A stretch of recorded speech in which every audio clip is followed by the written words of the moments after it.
नमस्कार, पोखरा न्यूजमा स्वागत छ। सुरु गरौं अहिलेसम्मका मुख्य समाचारबाट।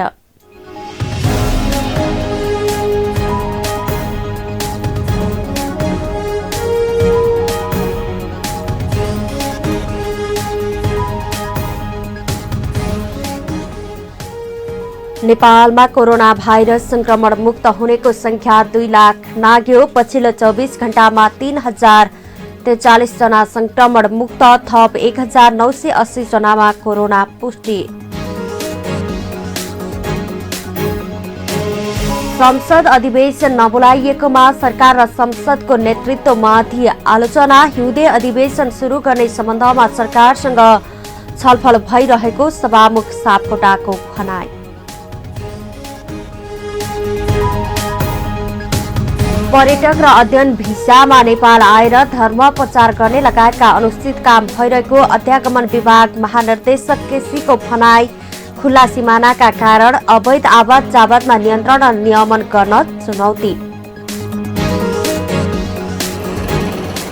धितोपत्र बजारमा 2 दिनको कारोबार, रकम 12 अर्ब नजिक। नेपाल उद्योग वाणिज्य महासंघमा चुनावी सरगर्मी बढ्दो, आर्थिक भविष्य निर्माण गर्न सक्ने नेतृत्व महासंघलाई आवश्यक।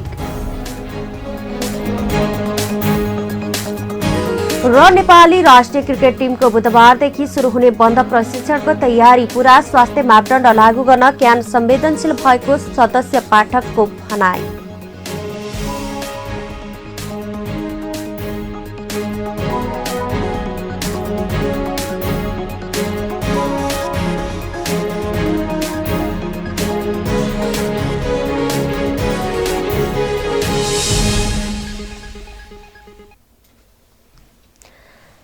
अब समाचार विस्तारमा। गण्डकी प्रदेशमा सोमबार थप 129 जनामा कोरोना भाइरसको संक्रमण पुष्टि भएको छ। गण्डकी प्रदेश स्वास्थ्य निर्देशनालयका अनुसार कास्कीको पोखरा महानगरका 47 जना, नवलपुरका 26 जना, गोर्खाका 23 जना, तनहुँका 13 जना, पर्वतका 6 जना, म्याग्दी र स्याङ्जाका 5-5 जना र लमजुङ र बागलुङका 2-2 जना गरी थप 129 जनामा कोरोना भाइरस देखिएको हो। कोरोना संक्रमित हुनेहरूमा पोखरा महानगरपालिका वडा नम्बर 1 की 1 महिला, 3 का 2 पुरुष तथा 1 महिला, 4 की 1 महिला, 7 का 2 पुरुष, 8 का 2 पुरुष तथा 2 महिला, 9 का 2 पुरुष, 10 का 2 पुरुष तथा 4 महिला, 11 का 1 पुरुष तथा 1 महिला, 12 का 1 पुरुष, 13 का 3 महिला, 15 का 1 पुरुष तथा 1 महिला, 17 का 2 पुरुष तथा 1 महिला, 18 का 1 पुरुष, 25 का 2 पुरुष तथा 1 महिला, 26 का 1 पुरुष, 29 का 1 पुरुष तथा 1 महिला, 32 का 1 पुरुष र पोखराको मिलिटरी अस्पतालमा उपचाररत 7 पुरुष रहेका छन्। त्यस्तै तनहुँ आबु खैरेनी 3 का 5 वर्षीय बालक, भानु 6 का 1 पुरुष, शुक्ला गण्डकीका 2 महिला, ब्यास का 3 पुरुष तथा 2 महिला, म्याग्दी गाउँपालिकाका 1 का 1 पुरुष, तनहुँ पश्चिमाञ्चल कम्युनिटी अस्पतालका 2 पुरुष तथा 1 महिला, पर्वत महाशिलाका 2 पुरुष, जलजलाका 3 पुरुष तथा 1 महिला, स्याङ्जा वालिङका 2 पुरुष तथा 2 महिला, बिरुवाकी 1 महिला, लमजुङ दोर्देकी 2 महिला, बागलुङ जिल्लाका 2 महिला र म्याग्दीका 3 पुरुष तथा 2 महिलामा संक्रमण पुष्टि भएको निर्देशनालयले जनाएको छ। गोर्खा जिल्ला गोर्खा नगरपालिका 1 का 1 पुरुष, आरुघाटका 2 पुरुष तथा 1 महिला, गण्डकी गाउँपालिकाका 2 पुरुष, पालङटारका 7 पुरुष तथा 2 महिला, शहीद लखन थापा गाउँपालिकाका 3 पुरुष, भीमसेन थापा गाउँपालिकाका 2 पुरुष तथा 2 महिला, अजिरकोटका 1 पुरुष, नवलपुर देवचुलीका 4 पुरुष तथा 1 महिला, गैडाकोटका 3 पुरुष तथा 1 महिला, मध्यबिन्दुका 1 पुरुष तथा 2 महिला, हुप्सेकोटका 3 पुरुष तथा 1 महिला, बौद्धी कालिकाकी 1 महिला, कावासोतीका 6 पुरुष र 2 वर्षीय बालिका सहित 3 महिला रहेका छन्।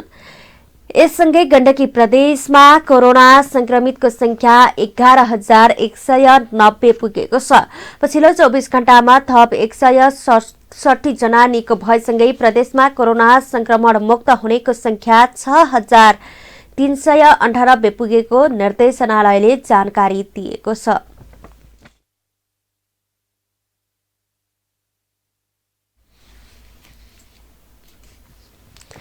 नेपालमा कोरोना भाइरस संक्रमणबाट मुक्त हुनेको संख्या 2 लाख नाघेको छ। पछिल्लो 24 घण्टामा 3043 जना कोरोना मुक्त भएसँगै कोरोनालाई जित्नेको संख्या 2,02,067 पुगेको स्वास्थ्य तथा जनसंख्या मन्त्रालयले जनाएको छ।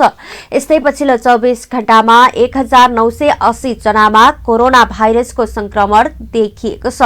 यो सँगै नेपालमा संक्रमितको कुल संख्या 2,22,288 पुगेको छ। सोमबारसम्म देशभर 16,70,456 जनाको पीसीआर परीक्षण भएको छ भने पछिल्लो 24 घण्टामा 10,689 जनाको परीक्षण भएको छ। यस्तै सोमबार नेपालमा सक्रिय संक्रमितको संख्या 18,884 रहेको छ। त्यस्तै 629 जना क्वारेन्टिनमा छन्। यस्तै गएको 24 घण्टामा 16 जनाको ज्यान गएसँगै संक्रमणबाट ज्यान गुमाउनेको संख्या 1,337 पुगेको स्वास्थ्य मन्त्रालयले जनाएको छ। संक्रमित मध्ये काठमाडौँमा 8,667 जना, भक्तपुरमा 628 र ललितपुरमा 1,498 जना सक्रिय संक्रमित रहेका छन्। हाल काठमाडौँ उपत्यका र कास्कीमा मात्रै 500 भन्दा बढी सक्रिय संक्रमित रहेका छन् भने मनाङ र मुगु संक्रमण मुक्त जिल्ला बनेको मन्त्रालयले जानकारी दिएको छ।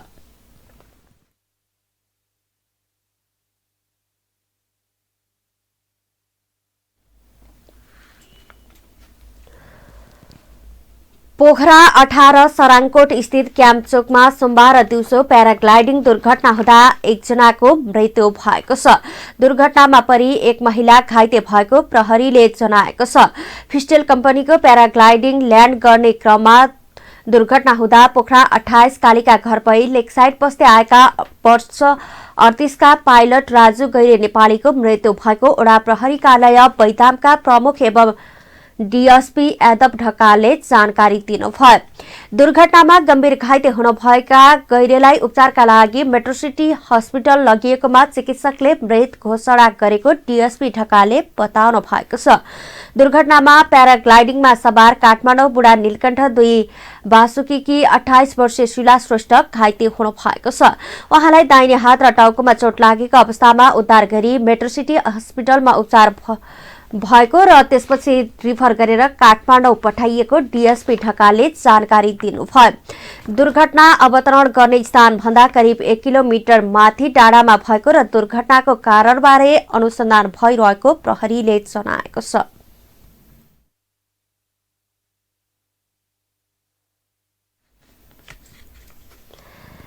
सभामुख अग्निप्रसाद सापकोटाले संसदको हिउँदे अधिवेशन शुरू गर्ने सम्बन्धमा सरकारसँग छलफल भइराखेको बताउनु भएको छ।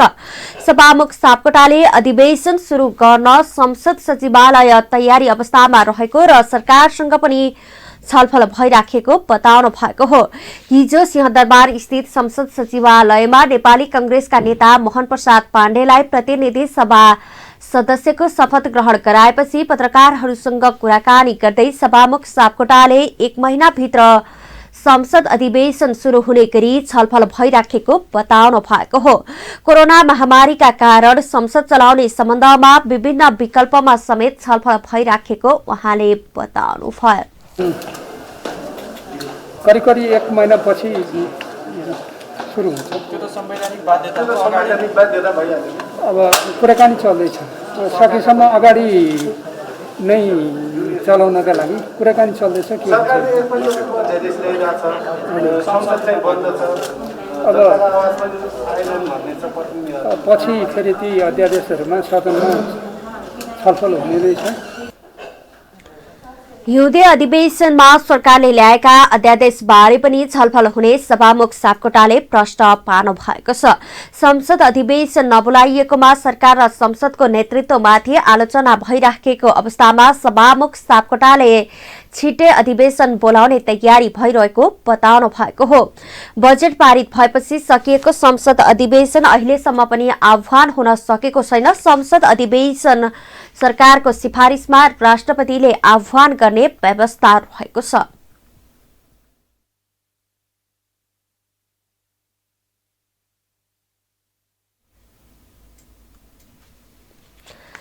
प्रमुख प्रतिपक्षी दल नेपाली कांग्रेसले प्रधानमन्त्री केपी शर्मा ओलीसँग सभापति शेरबहादुर देउवाको भेटलाई सत्ता साझेदारीसँग नजोड्न आग्रह गरेको छ। लोकतान्त्रिक व्यवस्थालाई सुसंस्कृत बनाउन प्रधानमन्त्री र प्रतिपक्षी दलका नेताबीच भेटघाट र संवाद हुनु सकारात्मक भएकोले सत्ता साझेदारीसँग नजोड्न कंग्रेसले आग्रह गरेको हो। पार्टीभित्र द्वन्द्व चलिरहेको बेला प्रधानमन्त्रीले विपक्षी दलका नेतासँग भेट गरेको विषयमा भइरहेको टिप्पणीलाई लक्षित गर्दै कांग्रेसले अहिले सरकारमा सहभागी हुने कुनै सम्भावना नरहेको बताएको छ।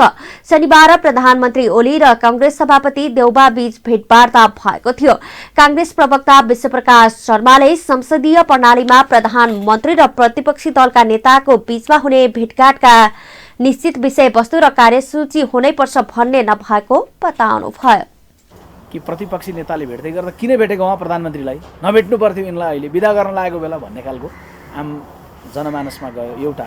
दोस्रो चाहिँ के भने कतै प्रधानमन्त्रीजी नेपाली कांग्रेस पार्टीलाई सत्तामा सहभागी गराउने प्रस्तावका साथ चाहिँ आफ्नो पार्टीभित्रको द्वन्द्वमा त्यसले म्यासेज दिन खोज्दै हुनुहुन्छ कि भन्ने आशंका पनि गयो। वास्तवमा भेटमा त्यो प्रकारका विषयवस्तुहरू नेपाली कांग्रेस पार्टीको रुचिको विषय पनि थिएनन्, छैनन् र हुने छैनन्। अब सम्माननीय प्रधानमन्त्रीज्यूले भेट्ने चाहिँ चाहना राखेपछि, निमन्त्रण गरेपछि, एकपटक होइन पटक पटक खबर गरेपछि प्रतिपक्षी नेताले भेट्ने कुरालाई धेरै चाहिँ प्रतिकूल रूपमा बुझ्नु हुँदैन। उहाँले प्रधानमन्त्रीले सत्तामा सहभागी गराउने अफर कांग्रेसलाई गरेको हो कि भन्ने आशंका नगर्न पनि आग्रह गर्नुभयो। अहिले सरकारमा सहभागी हुने कांग्रेसको रुचिको विषय नभएको शर्माको भनाइ छ। जनताले 5 वर्ष प्रतिपक्षी भूमिकामा बस्न आदेश दिएकाले सत्ताका लागि आफूहरू लालायत नभएको उहाँले बताउनुभयो। उहाँले नेकपा भित्रको द्वन्द्वमा आफ्नो पार्टी पुरै निरपेक्ष रहेको समेत बताउनु भएको छ। विगत 2.5 वर्षको अवधिमा कुनै पनि महत्वपूर्ण निर्णय गर्दा पार्टी सभापति एक्लैले नगरेको स्मरण गराउँदै शर्माले पहिलो पदाधिकारी तहमा छलफल गरेर केन्द्रीय कार्य समितिको निर्णय अनुसार अगाडि बढ्ने बताउनुभयो। एक्लैले या केन्द्रीय कार्यालयले मात्रै निर्णय गरेका छैनौं। हरेक विषय हामीले पार्टी पदाधिकारी तहमा छलफल गरिसकेर त्यो विषयलाई चाहिँ केन्द्रीय कार्य समितिको एजेन्डा बनाएर केन्द्रीय कार्य समितिले जे निधो गरेका छौं त्यही बमोजिम हामीले गरेका छौं कि हामी तिमीसँगको भेटघाट त्यसबेला मात्रै गर्नेछौं जब तिम्रो घरभित्रका सबै समस्याहरू मिल्नेछन् भन्ने पनि हुँदैन। चाहिँ भारत र पाकिस्तानको बीचमा चाहिँ द्वन्द्व भइरहेको बेला, लडाईँ भइरहेको बेला नि पाकिस्तानको राष्ट्रपति भवनबाट भारतको राष्ट्रपति भवनमा हरेक वर्ष एउटा ट्रकमा भरेर आँप पठाउने भन्ने एउटा प्रचलन, पुरानो प्रचलन छ। नेपाली कांग्रेसका नेता मोहन प्रसाद पाण्डेले संघीय संसद प्रतिनिधि सभा सदस्यको रूपमा पद तथा गोपनीयताको शपथ ग्रहण गर्नु भएको छ। समानुपातिक निर्वाचन पद्धतिबाट प्रतिनिधि सभा सदस्य चयन भएसँगै पाण्डेले सोमबार दिउँसो सिंहदरबार स्थित संघीय संसद सचिवालयमा शपथ ग्रहण गर्नु भएको हो। पाण्डेलाई प्रतिनिधि सभाको सभामुख अग्निप्रसाद सापकोटाले शपथ ग्रहण गराउनु भएको हो। प्रतिनिधि सभा सदस्य सूर्यबहादुर केसीको निधन भएपछि रिक्त रहेको उक्त पदमा नेपाली कांग्रेसले स्याङ्जाका पाण्डेलाई चयन गरेको छ। कांग्रेसले निर्वाचन आयोगमा बुझाएको बन्द सूचीमा केसीपछि खस आयतर्फको कोटामा पाण्डेको नाम समावेश थियो। प्रतिनिधि सभा सदस्यको रूपमा शपथ ग्रहण गरेपछि पत्रकारहरूसँग कुरा गर्दै सांसद पाण्डेले संघीय संसदको गरिमा उच्च बनाउन आफ्नो भूमिका रहने बताउनुभयो। यस्तै पछिल्लो समय प्रतिपक्षी प्रति जनताको बीचमा विकास भएको धारणालाई चिर्न थप सशक्त भूमिका निर्वाह गर्ने प्रतिबद्धता समेत पाण्डेले व्यक्त गर्नु भएको छ। भूमिकालाई सशक्त बनाएर आम जनताका बीचमा जे धारणाको विकास भइरहेको छ, जे रहिरहेको छ त्यसलाई चिरेर प्रतिपक्षको सशक्त भूमिका निर्वाह भएको छ। प्रतिपक्षले आफ्नो जिम्मेवारी पूरा गरेको छ भन्ने त्यो उचाइ दिनका निम्ति म क्रियाशील। 2037 सालमा नेपाल विद्यार्थी संघमा आबद्ध भई पाण्डेले राजनैतिक यात्रा शुरू गर्नु भएको थियो। यस्तै 2043 सालमा नेपाल विद्यार्थी संघ त्रिभुवन बहुमुखी क्याम्पस पाल्पाको सभापति, 2048 सालमा नेपाल विद्यार्थी संघको केन्द्रीय सदस्य भएर काम गर्नु भएको थियो। यस्तै पार्टीको जिल्ला कार्य समिति, महाधिवेशन प्रतिनिधि र महासमिति सदस्य हुँदै पार्टीमा सक्रिय भूमिकामा रहेका पाण्डे 2064 सालको निर्वाचनमा स्याङ्जा क्षेत्र नम्बर 3बाट संविधान सभा सदस्यमा निर्वाचित हुनु भएको थियो।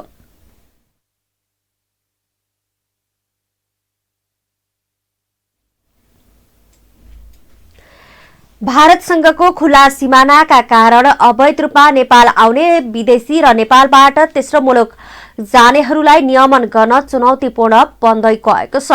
दक्षिणतर्फ खुला सिमाना भएका कारण अनुचित रूपमा हुने आवागमन र प्रस्थानलाई नियन्त्रण गर्न र नियमन गर्न चुनौतीपूर्ण रहेको अध्यागमन विभागको ठहर छ। नेपाल भारत सिमानाका विभिन्न 8 स्थानमा अध्यागमन कार्यालय भए पनि धेरै ठाउँबाट सहज आवागमन हुने भएकोले निगरानी राख्न चुनौतीपूर्ण बन्दै गएको हो। विभागका महानिर्देशक रमेश कुमार केसीले नेपाल प्रवेश गर्ने खुल्ला ठाउँ धेरै हुनु र अध्यागमन कार्यालय सीमित मात्रामा हुनुले आवागमनमा निगरानी राख्न नसकिएको बताउनुहुन्छ। विधान व्यवस्थापन समितिको बैठकमा अध्यागमन सम्बन्धमा व्यवस्था गर्न बनेको विधेयकमाथिको छलफलमा उहाँले पर्यटक र अध्ययन भिजामा नेपाल आएर धर्म प्रचार गर्ने लगायतका अनुचित काम गर्दै आएको पाइएको बताउनुभयो। ती बाहेक धेरै स्थानबाट सहज आवागमन हुने भएको हुनाले हामीले त्यहाँ निगरानी राख्न सकिरहेको अवस्था छैन। विदेशीहरूको यदाकदा नेपालमा विदेशीहरूले के कस्तो गतिविधिहरू गर्छन् अथवा पर्यटक भिसा लिएर अन्य गतिविधि गर्छन् अथवा अध्ययन भिसा लिएर अन्य गतिविधि गर्छन्।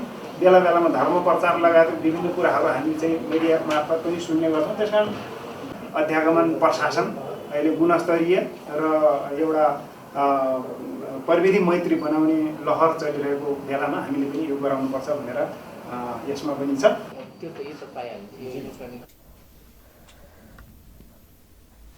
भिजा शुल्क र अनिशुल्क मार्फत प्रतिवर्ष 2 अर्ब बढी राजस्व संकलन हुँदै आएको छ। महानिर्देशक केसीले गत वर्ष मात्रै 2 अर्ब 32 करोड राजस्व संकलन भएको बताउनुभयो। यस्तै आर्थिक वर्ष 2075-76 मा 2 अर्ब 74 करोड, 2074-75 मा 2 अर्ब 45 करोड, 2073-74 मा 2 अर्ब 23 करोड राजस्व संकलन भएको बताउनुभयो। त्यस्तै अध्यागमन सम्बन्धमा व्यवस्था गर्न परेको विधेयक अहिले विधान व्यवस्थापन समितिमा छलफलको क्रममा रहेको छ। समितिको बैठकमा सांसद रामनारायण बिडारीले खुला सिमानाको फाइदा उठाउँदै नेपालमा आएर बसेकाहरूले नेपालबाटै विदेश जान्छु भन्यो भने के कसो नेपालले भने विषयमा पनि ऐनमा समेट्नुपर्ने बताउनुभयो। नेपालमा विदेशको मान्छे शरणार्थी भएर विभिन्न देशका मान्छे बसेका छन्। अफगानिस्तानका अनौपचारिक रूपमा मलाई थाहा छ, औपचारिक रूपमा थाहा छैन। ती मान्छे के गरी आए नेपालमा भन्दा अहिले सुन्यो नि। अब तारा भन्न सक्दैन सरकार। अब त उताबाट कुरकुरो आउने छ, दक्षिणबाट चाहिँ अहिले सुन्यो, दक्षिणबाट कुरकुरो आउँछ भन्ने। अब आइसकेका छन्, यहाँ बसेका छन् रोहिङ्ग्याहरू है। अब ती मान्छेहरू बाहिर जान्छु भन्यो भने के गर्छ नेपाल? बाहिर भन्छ कि के भन्छ भने क्या त्यस सम्बन्धी के छ यही सहीमा त्यसलाई सम्बोधन गर्नुपर्ने हो कि नि? यही ऐनले कुन ऐनले गर्छ? यो ऐनले नगरे अर्को ऐनले आउनु पर्यो नि, फलानले गर्छ भनेर। सांसद विमला राई पौड्यालले कुनै पनि भिजा लिएर विदेश गएका र अल्पत्र रहेका नागरिकहरूलाई स्वदेश फर्काउने हकमा अध्यागमन विभागले के काम गर्ने गरेको छ भन्दै प्रश्न समेत गर्नु भएको छ। गएका छन्, अघि भन्नुभयो टुरिस्ट भिसामा जाने भनेर जान्छन्, त्यहाँ गएर अलपत्र पर्छन्। त्यो अलपत्र परिहाल्यो भने त हाम्रै देशको नागरिक हो। त्यसलाई यहाँ फर्काउनको लागि चाहिँ अध्यागमन विभागले केही काम गर्छ कि गर्दैन कि यसको चाँजो बाँझो कसरी मिलिराखेको छ?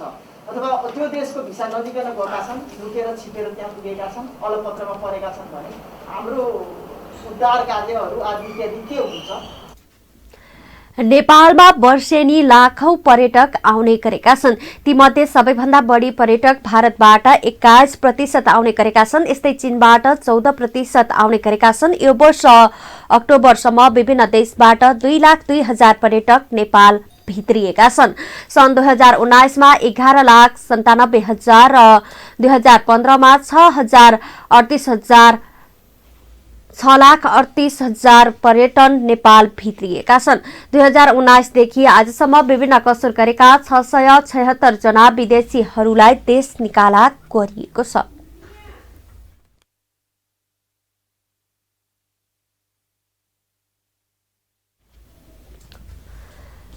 कोभिड-19 का कारण रोजगारी गुमाएपछि भोकै परेका मानिसहरूलाई खाना खुवाउँदै आएको हाम्रो टिम नेपालले खाना खान आउनेलाई न्यानो कपडा वितरण गरेको छ। सोमबार थापाथली स्थित प्रसूति गृह पछाडि खाना खान आएका मानिसहरूलाई हाम्रो टिम नेपालले जाडोयाममा लगाउने न्यानो कपडा वितरण गरेको हो। ट्राउजर, थर्मकोट लगायतका न्यानो कपडा वितरण गरिएको हाम्रो टिम नेपालले बताएको छ। न्यानो कपडा पाएपछि खाना खान आउने व्यक्तिहरू पनि खुसी भएका छन्। हरेक व्यक्तिको पीडालाई बुझेर चिसोमा न्यानो कपडा वितरण गरेकोमा उनीहरूले हाम्रो टिम नेपाल प्रति खुसी व्यक्त गरेका छन्। हैन, हरेक व्यक्तिहरूलाई चिसो लाग्छ भनेर उहाँहरूले त्यो चिसोलाई तातो बनाउनलाई कपडा बाँड्नु भएको छ। उहाँलाई धेरै धेरै धन्यवाद छ। एकदम मलाई खुसी लाग्यो। उहाँहरू गभर्मेन्टले गर्ने काम गर्नुभएको छ, धेरै धेरै धन्यवाद। अब उहाँहरू नभएको भए सायद यति मान्छे कोरोना भन्दा पनि भोकले मर्थे। अब यो त भगवान्ले भन्दा पनि राम्रो काम गर्नुभएको छ। हामी त्यो खाना मात्रै खाइरहेको छैनौँ, हाम्रा आफ्ना रोजगारीका विकल्प खोजिरहेछौँ होइन। हामी आफू पनि किचनमा, म आफू कुक हो, क्यान्टिनको कुक हो म, बागबजारको कामयाब स्कुलको। त्यो स्कुल बन्द भएदेखि म निरन्तर कतिमा 15 दिनपछि साउले बन्द गरिदिने, कति ठाउँ 15 दिन। अहिले भर्खर पनि म झम्सिकेलमा काम गरिरहेको थिएँ, त्यहाँ साउले लक गरेपछि म यता थिएँ। हाम्रो टिम नेपालका उमेश बोहराले विभिन्न संघ संस्था व्यक्तिहरूको सहयोगमा 8 महिना यता खाना खुवाउँदै आएको बताउनुभयो। अहिले भने चिसो बढेका कारण विभिन्न व्यक्तिको सहयोगमा न्यानो कपडा वितरण गरिएको समेत उहाँले बताउनु भएको छ। देखि लिएर सिरक डसनाहरू वितरण गर्दै आएका छौँ र आज पनि यो जाडोको समयमा केही थोरै भए पनि हामीले लत्ता कपडाहरू वितरण गरेका छौँ। हाम्रो तुलसी श्रेष्ठसँग समन्वय गरेर कोभिडका कारण गत चैत्र 11 गतेदेखि लकडाउन भएपछि रोजगारी गुमाएर खाना खान नपाएका व्यक्तिहरूलाई हाम्रो टिम नेपालले निःशुल्क खाना खुवाउँदै आएको छ। यसअघि खुला मञ्चमा खाना खुवाउँदै आएको यो समूहले काठमाडौँ महानगरपालिकाले वैकल्पिक ठाउँको व्यवस्था गरिदिएपछि यही मङ्सिर 3 गते यता थापाथली स्थित प्रसूति गृहको पछाडिको खुला ठाउँमा खाना खुवाउँदै आएको छ। पोखरा न्युजमा पालो आर्थिक समाचारको।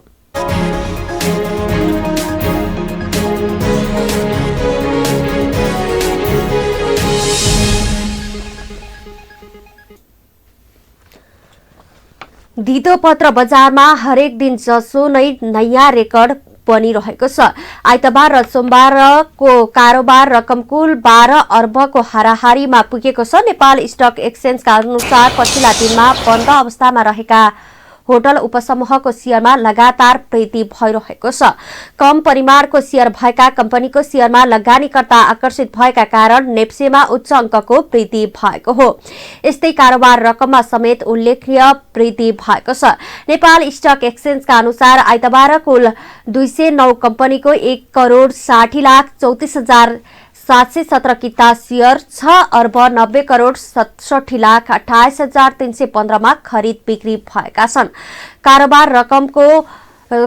रकममा सोमबार भएको वृद्धि पछिल्लो दिनको हालसम्मकै उच्च हो। यस्तै सोमबार कुल 159 कम्पनीको 1,21,21,347 किता शेयर 4,76,27,04,611 मूल्यमा कारोबार भएको छ।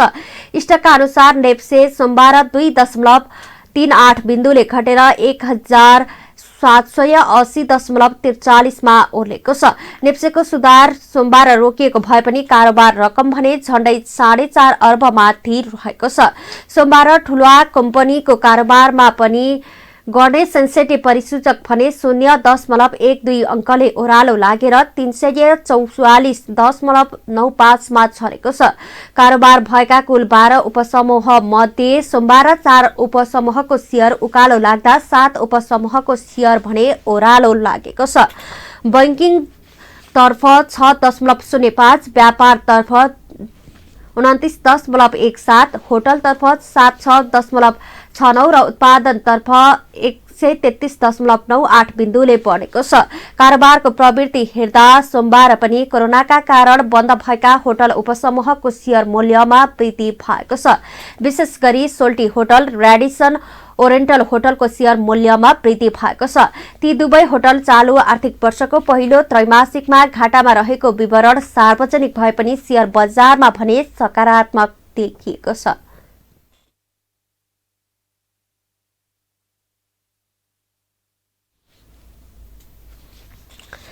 नेपाल उद्योग वाणिज्य महासंघका एसोसिएट सदस्य समूहको उपाध्यक्षका उम्मेद्वार सौरभ ज्योतिले दीर्घकालीन दृष्टिकोण निर्माण गर्न सक्ने नेतृत्व महासंघलाई आवश्यक रहेको बताउनु भएको छ।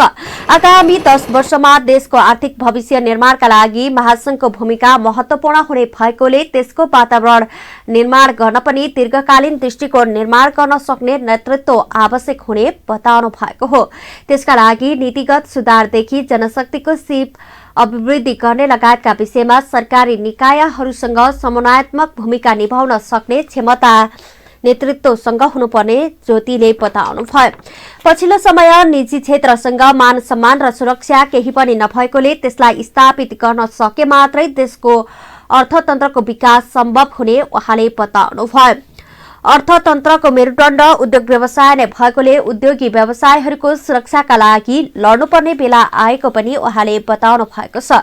त्यसका लागि आफू लगायत आफ्नो टिम सक्षम रहेको ज्योतिको भनाइ छ। चाहियो भने जो नेतृत्वले एउटा चाहिँ दीर्घकालीन रूपले चाहिँ एउटा भिजन होस्, यस्तो नेतृत्व जसले गरेर चाहिँ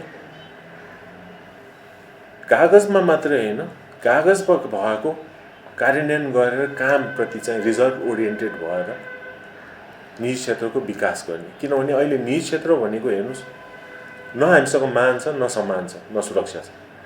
सबैले हेर्छन् ए यिनीहरू त के हो, उद्योग व्यवसाय भनेहरू सबै होइन, फटाहरू, चोरहरू। जब निजी क्षेत्र भनेको रोजगारी दिने क्षेत्र हो, उद्योग व्यवसायहरू भने राज्यलाई कर तिर्ने क्षेत्र हो भनेपछि अर्थतन्त्रको विकास गर्न मेरुदण्डको रूपमा उद्योग व्यवसाय नै हो, अर्थतन्त्र नै हो। त्यो मान सम्मान सुरक्षा हामीलाई चाहिन्छ। सो त्यो स्तरमा लग्न, त्यो मान सम्मान दिलाउन हामी लड्नुपर्छ। जुनसुकै नेतृत्व आए पनि निजी क्षेत्रलाई अर्थतन्त्रको मेरुदण्डको रूपमा लैजाने, रोजगारी सृजना गर्ने, उद्यमशीलताको विकास गर्ने र समग्र निजी क्षेत्रको हकहितका लागि लड्ने क्षमता राख्नुपर्ने ज्योतिले बताउनुभयो। कोभिडबाट प्रभावित अर्थतन्त्रलाई जोगाउन महासंघको भूमिका महत्वपूर्ण हुने भएकाले पनि योग्य नेतृत्वको आवश्यकता रहेको उहाँले बताउनुभयो।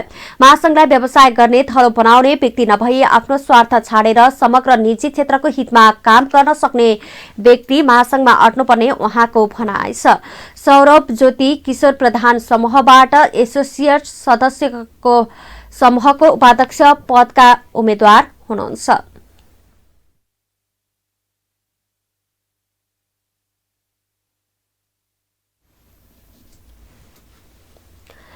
नेपाल उद्योग वाणिज्य महासंघ र ब्रिटिश काउन्सिलले आयोजना गरेको प्राविधिक शिक्षा तथा व्यावसायिक तालिम कार्यक्रम सोमबारदेखि शुरू भएको छ। Employer lead labour market secretary परियोजना अन्तर्गत पर्यटन, निर्माण र कृषि क्षेत्रमा जनशक्ति उत्पादन गर्ने उद्देश्यले तालिम आयोजना गरिएको हो।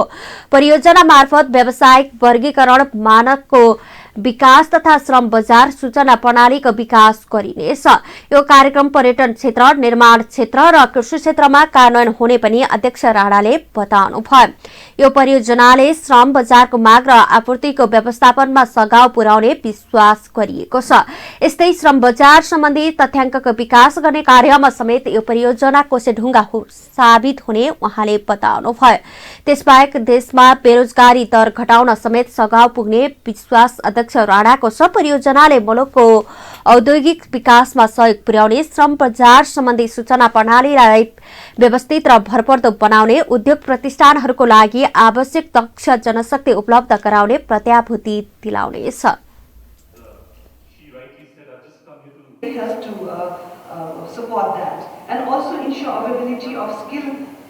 Workforce to our industry, because we always talk about the workforce, because we've always seen a gap. We have industries but we don't have the skilled human resources. So this project will definitely help to create good and skilled human resource which needed for the industries also.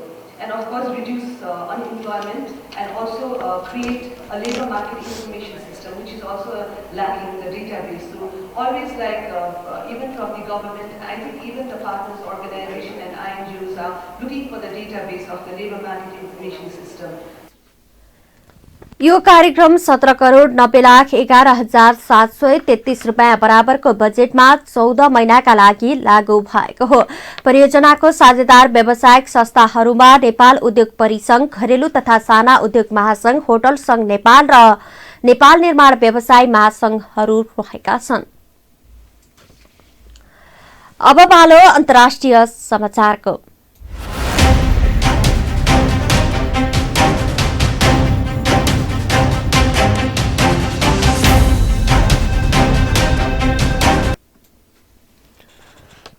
अमेरिकामा अब केही दिनभित्रै सर्वसाधारणका लागि corona भाइरसको vaccine उपलब्ध हुने सम्भावना रहेको जनाइएको छ। कोरोना भाइरसका अमेरिकी कार्यक्रमको प्रमुखले डिसेम्बर 11 देखि कोभिड-19 को भ्याक्सिन पाइने सम्भावना रहेको व्यक्त गरेका छन्। डाक्टर मुन्सेफ सोलयले भ्याक्सिनले स्वीकृति पाएको 24 घण्टाभित्र यसलाई खोप केन्द्रसम्म पुर्याउने योजना गरिएको जानकारी दिनुभएको हो। यो बयान अमेरिकामा कोरोना भाइरस संक्रमणमा उच्च वृद्धि भइरहेको बीचमा आएको छ। अमेरिकामा 1 करोड 20 लाख कोरोना संक्रमित छन् र 2,55,000 भन्दा बढीको मृत्यु भइसकेको छ। मृत्युको आँकडा संसारको सबैभन्दा बढी छ। औषधि कम्पनी फाइजर र यसको सहयोगी बायोएनटेकले शुक्रबार कोभिड-19 को आफ्नो भ्याक्सिनको अमेरिकामा आपतकालीन स्वीकृतिका लागि एक निवेदन दिएको छ। कम्पनीको दावी अनुसार यसको एक एडभान्स ट्रायलमा यो भ्याक्सिन 65 वर्ष माथिका 94% वृद्ध-वृद्धाको रक्षा गर्दछ। फाइजरलाई आशा छ कि सन् 2020 मा उसले 5 करोड डोज र सन् 2021 मा 1.3 अर्ब डोज उत्पादन गर्नेछ। प्रत्येक व्यक्तिले यसको 2 डोज लिनुपर्नेछ। भ्याक्सिन अधिकृत गर्नका लागि खाद्य एवं औषधि प्रशासन एफडीए को भ्याक्सिन सल्लाहकार समितिले 10 डिसेम्बरको बैठकको आयोजना गर्दैछ। डाक्टर सलोहीले भ्याक्सिन स्वीकार गरेको भोलिपल्ट नै अर्थात डिसेम्बर 11 वा 12 मा मानिसलाई दिन शुरू गरिने जानकारी दिएको छ। उहाँले भ्याक्सिन प्रत्येक राज्यको जनसंख्याको आधारमा वितरण गरिने पनि जानकारी दिनुभयो। पोखरा न्यूजमा पालो खेल समाचारको।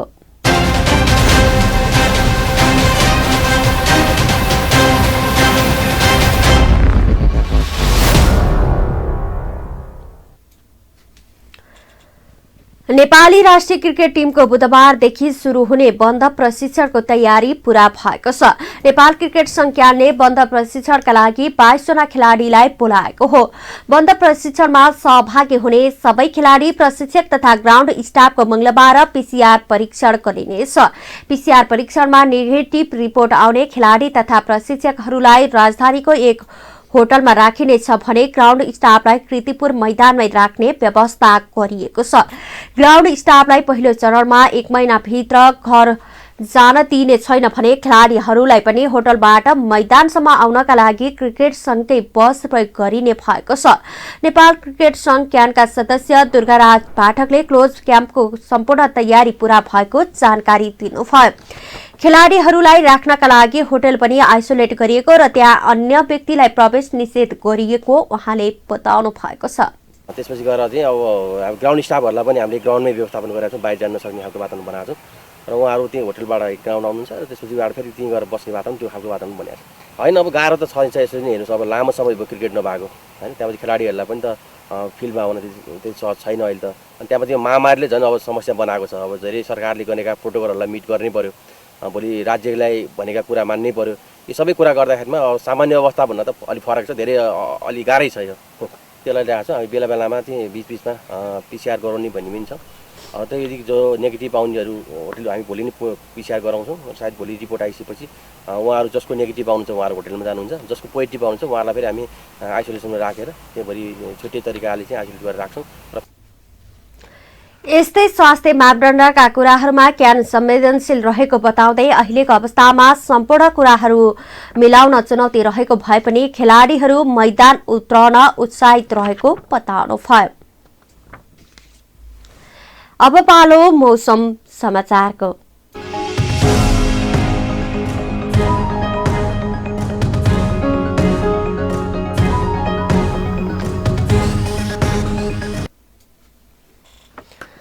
पश्चिमी वायुको प्रभावले देशका धेरै स्थानहरूको वायुको तापक्रममा गिरावट आउनुका साथै तराई भूभागमा बिहानी पख वायुको पारदर्शितामा कमी भई सड़क तथा हवाई यातायात प्रभावित हुन सक्ने सम्भावना रहेको मौसम पूर्वानुमान महाशाखाले जनाएको छ।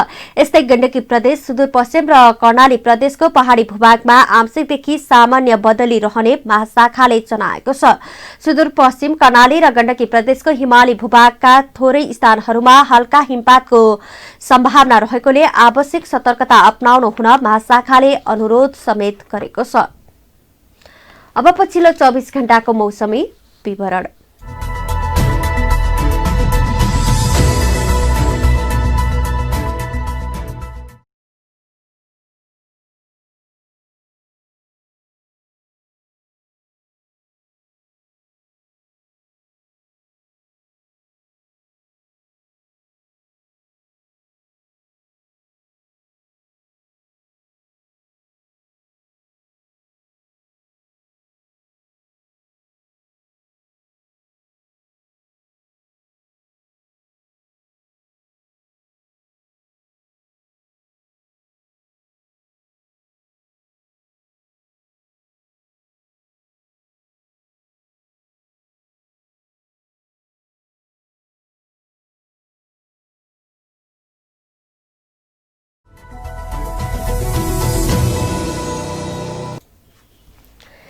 समाचारका अन्त्यमा प्रमुख समाचारका शीर्षकहरू पुनः एकपटक।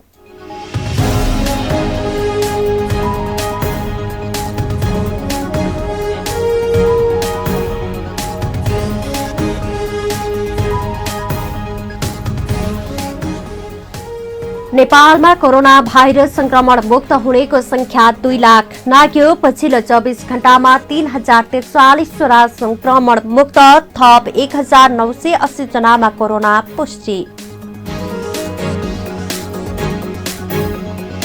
संसद अधिवेशन नबोलाइएकोमा सरकार र संसदको नेतृत्वमाथि आलोचना। हिउँदे अधिवेशन शुरू गर्ने सम्बन्धमा सरकारसँग छलफल भइराखेको सभामुख सापकोटाको भनाइ।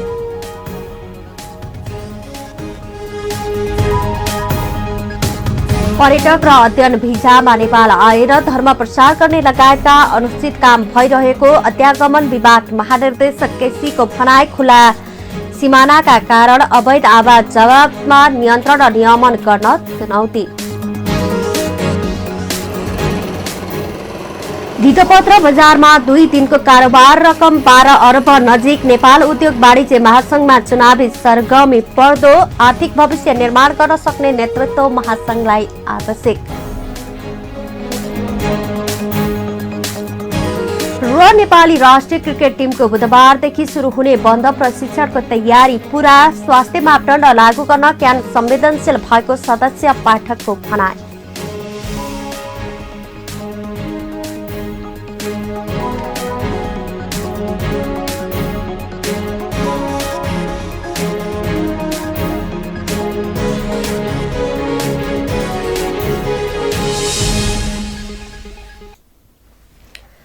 हवस् त अहिलेलाई पोखरा न्युज यति नै। हामीलाई बिदा दिनुहोस्। नमस्कार।